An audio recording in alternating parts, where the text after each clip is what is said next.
Hi guys, this is Sumit and welcome back to knowledge modulations new video. दोस्तों, आज के इस वीडियो में हम लोग नेटवर्किंग के बारे में जानने वाले हैं, क्योंकि लास्ट वीडियो हम लोग ने एक बनाया था how to become a network engineer.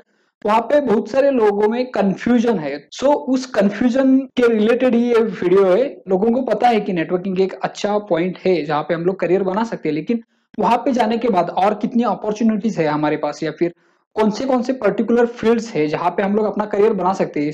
सिर्फ network as a network engineer काम करना है यानी कि अपने लाइफ का गोल नहीं है। हमें कुछ बड़ा अचीव करना है, तो वो क्या अचीव करना है, यही सब बातें आज इस वीडियो में हम लोग डिस्कस करने वाले हैं।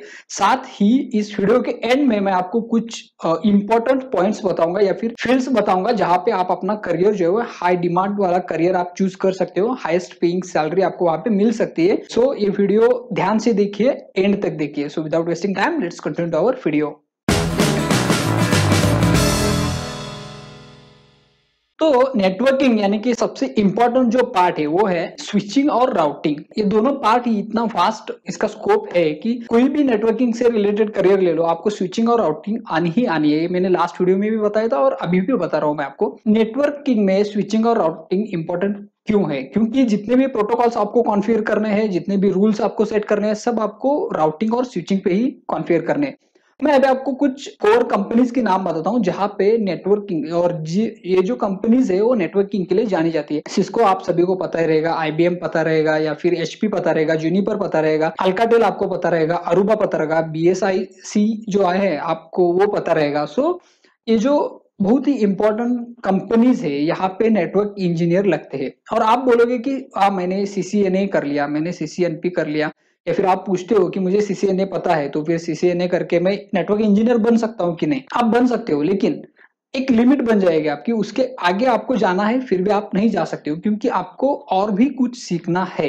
और ये क्या सीखना है ये मैं आपको अभी बता रहा हूँ। ध्यान से सुनिए। सीसीएनए हो गया, सीसीएनपी हो गया, सीसीआईयू हो गया, ये सर्टिफिकेशन आपको सिस्को ने दिए हैं। मतलब अगर सिस्को के स्विचेस या फिर राउटर्स पे आप काम कर रहे हो, कौन से भी राउटर होगा, 29 सीरीज के रहेंगे या फिर कोर स्विचेस रहेंगे, कोई भी रहेंगे, राउटर्स रहेंगे, लेकिन ये अगर सिस्को के है तो फिर ये आपका सर्टिफिकेशन वहां पे काम आएगा। लेकिन इन केस अगर कोई कंपनी जो है वो पर्टिकुलरली आईबीएम के सर्वर्स या फिर आईबीएम के राउटर और स्विचेस यूज कर रहे तो आप क्या करोगे? जो आईबीएम का कर्नल रहेगा, स्विचेस का डिजाइन रहेगा, वो अलग रहेगा, उसका कॉन्फ़िगरेशन अलग रहेगा, और आपने सिस्को का सर्टिफिकेट का है तो अलग रहेगा। तो इस केस में आपको आईबीएम के सर्टिफिकेशंस भी करने पड़ेंगे, या फिर एचपी रहेगा, जूनिपर रहेगा। जूनिपर के तो अलग अलग जैसे सिस्को में सीसीएनए, सीसीआई, सीसीएनपी होता है, वैसे ही जूनिपर के भी खुद के सर्टिफिकेशंस है, तो आपको वो करने पड़ेंगे। तो ये एक पॉइंट हो गया कि आपको नेटवर्किंग में अगर एचपी के स्विचेस पे काम करना है तो एचपी का कॉन्फ़िगरेशन आपको आना चाहिए, तो वो आपको सीखना चाहिए। जूनिपर के राउटर्स पे आपको काम करना चाहिए तो जूनिपर सीखना चाहिए आपको। ऐसे ही और भी चीजें हैं जो मैं आपको बता देता हूँ। एक सिक्योरिटी वाली कंपनीज है जहाँ पे वीपीएन बनाते हैं। आपको वीपीएन तो पता रहेगा, और आप अभी तो सभी लोग स्मार्ट हो गए हैं। सभी को पता है कि अगर एक साइड ब्लॉक हो जाती है तो उसको कैसे एक्सेस करते हैं, with the help of VPN. VPN करता क्या है कि अपना आईपी जो है हाइड करके दूसरे किसी आईपी से होके जो है लोकेशन ट्रेस कर लेता है, या फिर पर्टिकुलर आईपी पे रीच कर लेता है। अभी मैं और एक दो तीन चीजें आपको बताना चाहता हूँ जो कि नेटवर्किंग में बहुत ही यूजफुल होते हैं। और अगर आप एक सेट लेवल पे काम करना चाहते हो, मतलब जहाँ पे आप किसी को भी बोल सकते हो कि हाँ मैं नेटवर्क इंजीनियर हूँ और मैं सिर्फ ये डेस्कटॉप का काम नहीं करता, मैं पर्टिकुलर नेटवर्क पे काम करता हूँ, तो इसके लिए आते हैं पालो अल्टो, सोलर वेंड और वायर शार्क जैसे कंपनीज। तो ये करती क्या है? पालो अल्टो तो अपने नेटवर्क के लिए जाना जाता है, अपने सिक्योरिटी के लिए जाना जाता है, क्योंकि जितने भी फायरवॉल्स या फिर वीपीएन्स रहते हैं, सिक्योरिटी वीपीएन्स, वो पालो अल्टो मैन्युफैक्चर कर लेता है। उसके बाद आता है सोलर वेंड। सोलर वेंड क्या है? ये अपना नेटवर्क मॉनिटरिंग टूल है। अभी आप बोलोगे कि ये नेटवर्क मॉनिटरिंग टूल क्या होता है? तो जहां पे आप network as a network administrator, network analyst काम कर लेते हो, तो आपके नेटवर्क में कौन सा बंदा क्या सर्च कर रहा है, या फिर कौन से पैकेट्स आपके यहाँ पे आ रहे हैं, अगर कोई अनवांटेड ट्रैफिक आपके यहाँ पे आ रहा है तो वो सब मॉनिटरिंग करने का जो काम है वो सोलरविंड करता है। तो ये भी एक अपॉर्चुनिटी है, तो सोलरविंड सीखना चाहिए। तो ही ये सब बातें अगर आपको आती है तो ही आप आगे जाके अपना जो करियर है वो प्रॉपरली सेट कर सकते हो। इसके साथ ही आता है वायर शार्क। जितने भी पैकेट्स आप एनालिसिस करने के लिए वायर शार्क हम लोग यूज कर सकते हैं, पैकेट स्निफर यूज कर सकते हैं। तो ये सब बातें रहती है जो कि नेटवर्किंग में आपको पता नहीं रहती है कॉलेज लाइफ में, या फिर कोई भी कोर्स कर लेते हो तो इतना सारा आपको नहीं सिखाते। सीसीएनए, सीसीएनपी, सीसीआई, बस खत्म। लेकिन इसके आगे भी इतनी सारी बातें आपको आनी चाहिए so that you can make your career in any field related to the networking. अभी हो गया राउटिंग और स्विचिंग का। इसके बाद नेटवर्क इंजीनियर जो भी रहेगा, नेटवर्क एनालिस्ट, या फिर मैंने फर्स्ट वीडियो में जितने भी 10 या 20 जो डेजिग्नेशंस आपको दिए है, उसी डेजिग्नेशन में आपको एक और भी काम करने को मिलेगा जो रहेगा वाईफाई का। आप बोलेगा कि अभी वाईफाई वाईफाई क्या है, आप सीधा घर में देखते रहोगे कि टीपी लिंक का मेरा राउटर है, मैंने आया लैन कनेक्ट किया, वाईफाई हो गया, चालू हो गया। लेकिन नहीं, कोई भी आपका एक फ्लोर है, आपका ऑफिस है, तो वहां पे आपको अगर वाईफाई इंप्लीमेंट करना है तो उसके लिए क्या चीजें लगती है मैं आपको बता देता हूँ। ये मैं आपको पढ़ा नहीं रहा हूँ, सिर्फ आपको आइडिया दे रहा हूँ कि ये सब काम जो है आपको वहां पे करने पड़ेंगे या फिर कर सकते हो आप, क्योंकि इसमें से आपका जो इंटरेस्ट है वो बाहर आ जाएगा। तो वाईफाई राउटर्स में रहेंगे दो points. First one is the access point and the second one is controller. अब ये एक्सेस पॉइंट क्या रहता है, आपके घर में जो राउटर रहता है वैसा ही सेम राउटर रहेगा लेकिन ज्यादा कैपेसिटी का रहेगा, जिससे बहुत सारे लोग कनेक्ट हो सकते हैं, और प्लस जिसका रेंज जो है वो बहुत ही ज्यादा रहेगा। इसमें दो तरीके का आते हैं, एक तो इंडोर और आउटडोर। आउटडोर की तरफ हम लोग अभी नहीं जाएंगे क्योंकि जो आईएसपीज है वो आउटडोर राउटर जो है, एक्सेस पॉइंट जो है वो यूज कर लेते हैं। अभी हम लोग इन बिल्डिंग सॉल्यूशन, मतलब बिल्डिंग के अंदर फ्लोर पे इंफ्रास्ट्रक्चर सेटअप करने की बात कर रहे हैं। सो आपको एक्सेस पॉइंट कौन से है ये बात आपको पता रहनी चाहिए। एग्जांपल के लिए मैं आपको बता देता हूँ, अरुबा, रक्कस, यूनिफाई, यूबिक्विटी नेटवर्क्स, इन लोग के जो है वो एक्सेस पॉइंट्स आते हैं, और इसको कनेक्ट करने के लिए आपके पास आता है एक कंट्रोलर। ये कंट्रोलर के वायर से होके होल जो आपका इंफ्रास्ट्रक्चर है वो सेटअप हो जाएगा, सो दैट यू कैन मॉनिटर कि कौन से एक्सेस पॉइंट पे कितने लोग कनेक्टेड है, कौन सा एक्सेस पॉइंट पे ज्यादा लोड बढ़ रहा है या फिर इंटरफेरेंस आ रहा है। अभी इंटरफेरेंस यानी आपको जाना पड़ेगा 12th स्टैंडर्ड में या फिर आपकी इंजीनियरिंग में, क्योंकि अगर एक्सेस पॉइंट लगाने हैं आपको तो आप कैसे लगाएंगे, उसकी एक पर्टिकुलर रेंज रहेगी। सो आप वो रेंज कैसे कैलकुलेट करेंगे, क्योंकि अगर आपका ऑफिस में बहुत सारे केबिन्स है और बीच में ग्लास लगे हुए हैं, सो ऑब्वियसली ग्लास लगने वाले हैं सेपरेट सेपरेट केबिन्स के लिए, तो वहां पे आप जो है अपना नेटवर्क इंफ्रास्ट्रक्चर कैसे सेटल करोगे, क्योंकि आपको एक्सेस पॉइंट से नेटवर्क तो अंदर जाने ही वाला है। सो आप उसको कैसे मेजर करोगे, तो ये मेजर करने के लिए आता है आपका हीट मैप। सो वहां पे आपको पता चल जाएगा कि इस नेटवर्क की जो रेंज है वो कहाँ तक है। ये फर्स्ट पॉइंट हो गया। तो सेकंड पॉइंट रहता है इसका चैनलिंग। आपने अगर इलेक्ट्रॉनिक्स एंड टेलीकम्युनिकेशन में पढ़ाई की रहेगी तो उसमें एंटेना नाम का एक सब्जेक्ट आता है, और एंटेना में आपको पढ़ाया जाता है कि इंटरफेरेंस कैसे रिड्यूस कर लेते हैं या फिर चैनलिंग क्या होता है। नॉर्मली हमारे राउटर्स में तीन चैनल्स रहते हैं, 2.4 गीगाहर्ट्ज में 12 चैनल्स रहते हैं, 1 से लेके 12 तक, और हम लोग को चैनल सेट करना रहता है 2, 6 और 11 के हिसाब से। वैसे ही सेम केस में हम लोग को 5 गीगाहर्ट्ज वाले जो राउटर्स है, एक्सेस पॉइंट्स है, उसमें भी सेट करना रहता है। इसके पीछे का भी लॉजिक है जिसको हम लोग गार्ड बैंड बोलते हैं। तो ये सब बातें जो है वो आपके इंजीनियरिंग के रिलेटेड ही है। सो ऐसा मत सोचो कि इंजीनियरिंग में जो पढ़ाते हैं वो रियल लाइफ में कहाँ पे काम नहीं आता है।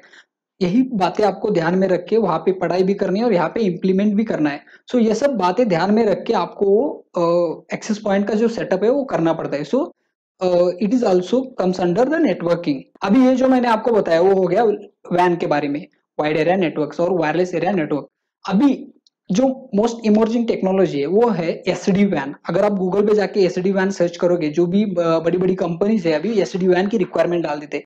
यानी कि एसडी वैन का मतलब क्या है कि सॉफ्टवेयर डिफाइंड नेटवर्क रहता है आपका। जैसे मैंने बताया कि कंट्रोलर एक जो रहता है बीच में, वो सभी जगह पे कंट्रोल कर लेता है आपके कौन से वायरलेस एक्सेस पॉइंट पे जितना ज्यादा लोड है, कौन यूजर कनेक्टेड है, ये सब जो डिटेल है वो सॉफ्टवेयर के थ्रू मैनेज हो जाता है एसडी वैन में। सो यहाँ पे भी आप अपना करियर जो है वो बना सकते हो अगर आप वायरलेस नेटवर्क के बारे में अच्छा जानते हो तो। अभी नेक्स्ट पार्ट है डेटा सेंटर। आप सभी को पता रहेगा कि डेटा सेंटर जो रहते हैं वो बहुत ही बड़े बड़े डेटा सेंटर्स रहते हैं। यहाँ पे बहुत सारी कंपनीज का डेटा रहता है।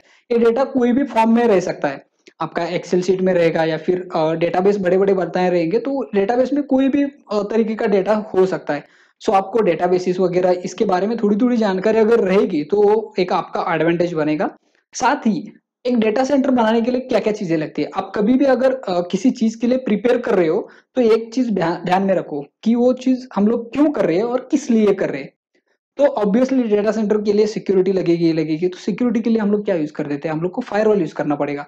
तो ये फायरवॉल्स क्या रहते हैं, तो ये आपको सीखना पड़ेगा। Which are the firewalls we can use for our data centre.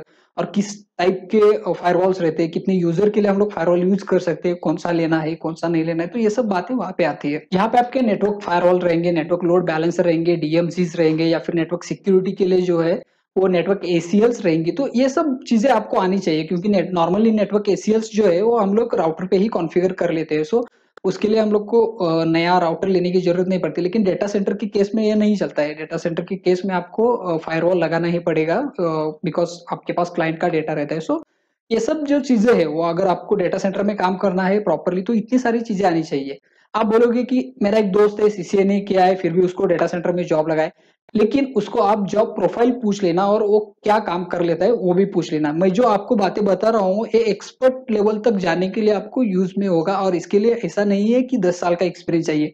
आप 1-2 साल का एक्सपीरियंस में भी अगर आपके पास इतना सारा नॉलेज हो तो आप इजीली वो अचीव कर सकते हो। So it is one of the important thing. इसके बाद और एक चीज है जो है cyber security. It is also one of the most trending topic, because cyber security क्या है, आजकल हर कोई ऑनलाइन जाके परचेस करना, कुछ भी चीजें आपको करना है, बिजनेस करना है, तो सबके लिए आप ऑनलाइन ऑनलाइन सर्च कर रहे हैं। सो साइबर सिक्योरिटी ये बहुत ही इंपॉर्टेंट चीज है, क्योंकि आप जितना भी डेटा आप ऑनलाइन डाल रहे हो उसको सिक्योरिटी देने का काम भी उतना ही इंपॉर्टेंट है।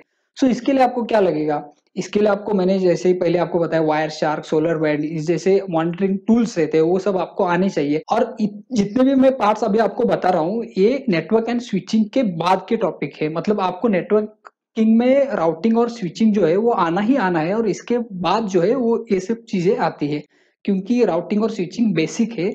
ये आने के बाद ही आप ये सब अचीव कर सकते हो। तो यहाँ पे आपको बहुत सारे फायरवॉल्स रहेंगे, या फिर नेटवर्क एक्सेस कंट्रोल लिस्ट रहेंगे, डॉट वन क्यू जैसे प्रोटोकॉल्स रहेंगे। तो ये सब प्रोटोकॉल्स आपको आनी चाहिए, और इसका ट्रांसफर कैसे होता है, ट्रांसमिशन कैसे होता है, ये सब बातें आपको आनी चाहिए, तो जाके आप साइबर सिक्योरिटी में करियर बना सकते हो। इसके बाद और एक इम्पोर्टेंट और लास्ट वाला चीज मैं आपको डिस्कस कर लेता हूँ कि क्लाउड आर्किटेक्चर। अभी क्लाउड आर्किटेक्चर क्यों इंपॉर्टेंट है, और इसमें सबसे ज्यादा मेरे ख्याल से, और मेरा यही ओपिनियन है कि इस फील्ड में आज सबसे ज्यादा आपको सैलरी मिलेगी, और इसमें ओपनिंग्स भी सबसे ज्यादा मिलेंगे। सो आपको क्लाउड में जाना ही जाना है। तो क्लाउड में जाने के लिए सबसे बेसिक है कि आपको नेटवर्किंग आनी चाहिए। आप क्लाउड में कैसे जा सकते हो मैं आपको यही बता देता हूँ। बेसिकली एडब्ल्यूएस आपको सभी को पता रहेगा, आप अगर आईटी फील्ड में हो तो।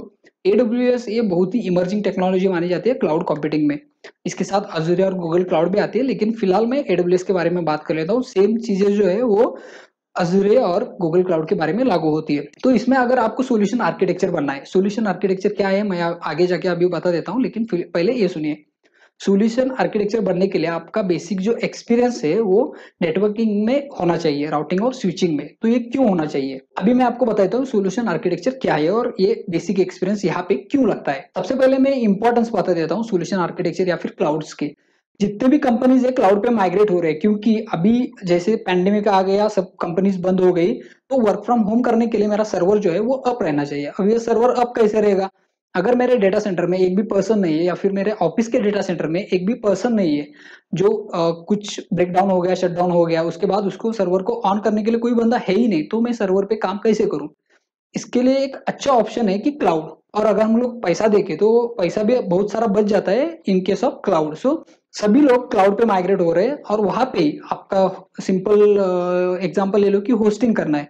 होस्टिंग करने के लिए एक बहुत ही अच्छी साइट किसी ने बनाई है, और कोई क्लाइंट है और उसने बता दिया कि मुझे एक मेरी साइट होस्ट करनी है, लेकिन इसका एक सिनेरियो है, बाहर से जो जितने भी लोग आएंगे वो मेरा वेबसाइट देख सकते हैं, लेकिन मेरा डेटा जो है अंदर वाला डेटाबेस का वो कोई भी एक्सेस ना कर पाए। तो इसके लिए मुझे एक आर्किटेक्चर बना के दिखाओ। तो आप बोलोगे कि यार यार ये क्लाउड का काम है, मुझे तो कुछ आता नहीं है, लेकिन नहीं, यहाँ पे नेटवर्क इंजीनियर ही लगेगा इसको सॉल्व करने के लिए। वो कैसे मैं अभी आपको बता देता हूँ। सिंपली अपना स्ट्रक्चर क्या रहता है, ऑन प्रीमाइसेस पे अगर आप एज ए नेटवर्क इंजीनियर काम कर रहे हो तो आपका एक सिनेरियो क्या रहेगा कि हाँ उसके लिए एक सिंपल सा वीपीसी सबनेट बनाएंगे, सबनेट बना के उसको एक अलग से मशीन असाइन करेंगे, और उस मशीन में उसके जो कुछ फायरवॉल्स के रूल्स है उसको रूल्स असाइन करके दे देंगे, so that he can only access the HTTP traffic और HTTPS traffic which is comes by secured layer. So ये स्ट्रक्चर जो है हम लोग उसको करके देंगे। अब यही स्ट्रक्चर जो है उसको ऑन क्लाउड करके देना है। सो क्या रहता है, कैसे करना है, इसमें और सारे फायरवॉल्स कैसे ऐड करने हैं, इसको और ज्यादा सिक्योर कैसे बनाए, ये सब जो बातें है वो क्लाउड में सॉल्यूशन आर्किटेक्चर डिसाइड करेगा। यानी कि आपको जो आर्किटेक्चर है वो प्रोवाइड करने का काम जो है वो सॉल्यूशन आर्किटेक्चर करेगा। ये इतना इम्पोर्टेंट काम है और इसमें आपको नॉर्मल जो आप नेटवर्क इंजीनियर काम करते हो उससे कई गुना ज्यादा जो है सैलरी हाइक मिल सकती है। इसमें आपको और कुछ चीजें आने चाहिए, वो क्या है, वो है सर्वर पार्ट, आपका लिनक्स पार्ट, और उसके साथ ही अगर डेटाबेस का आपको नॉलेज है तो आप इसमें बहुत ही अच्छा करियर कर सकते हो। और लास्ट में मैं आपको एक टॉपिक बता देता हूँ। एक्चुअली ये टॉपिक आपको खुद से ही करना पड़ेगा, इसके लिए कोई आप क्लास नहीं लगा सकते। इसमें दो लोग आते हैं, एक अच्छे और एक बुरे। पहले मैं अच्छे लोग बता देता हूँ जो कि रहते हैं व्हाइट हैट हैकर और दूसरे ब्लैक हैट हैकर। तो मैं दूसरी तरफ नहीं जाना चाहता, मैं आपको व्हाइट हैट हैकर के बारे में बता देता हूँ। अगर आपको राउटिंग और स्विचिंग प्लस ही फायरवॉल्स और ऑल द थिंग्स जो है सिक्योरिटीज रिलेटेड, वो सब अगर आपको अच्छी तरीके से आते हैं तो क्या रहता है, अगर मैंने अपनी एक कंपनी सेटल कर दी और वहां पे मैंने अपना इंफ्रास्ट्रक्चर सेटअप कर दिया, तो मैं ऐसे कुछ बंदे हायर कर लेता हूँ जो कि सर्टिफाइड्स रहते हैं। तो उनके जरिए मैं अपना जो सिस्टम है वो चेक कर लेता हूँ कि बाहर से कोई हैक करने के चांसेस कितने हैं। सो अगर आप ऑलराउंडर हो, आपको क्लाउड और security, network routing, switching, wifi और ऑल दी थिंग्स, जितना भी नेटवर्किंग के रिलेटेड टॉपिक्स आते हैं वो सब आपको पता है, तो आप यहाँ पे आके वो टेस्टिंग जो है वो कर सकते हो और इसकी डिमांड जो है वो आप खुद ही लगा सकते हो, इसका इंपॉर्टेंस और इसकी वैल्यू। तो गाइज आज के वीडियो में बस इतना ही। और भी नेटवर्किंग के रिलेटेड या फिर करियर के रिलेटेड आपको कुछ भी डाउट्स रहेंगे तो आप मेरे यूट्यूब चैनल पे जाके पूछ सकते हो, वहां पे कमेंट बॉक्स में कमेंट कर सकते हो। इस वीडियो को लाइक कीजिए, दोस्तों के साथ शेयर कीजिए, सो दैट उनका भी डाउट्स जो है क्लियर हो जाएगा नेटवर्किंग के और उनके करियर के रिलेटेड। और मेरे चैनल को सब्सक्राइब करना मत भूलिए। सो मिलते हैं नेक्स्ट वीडियो में, तब तक के लिए thank you, tata, bye bye.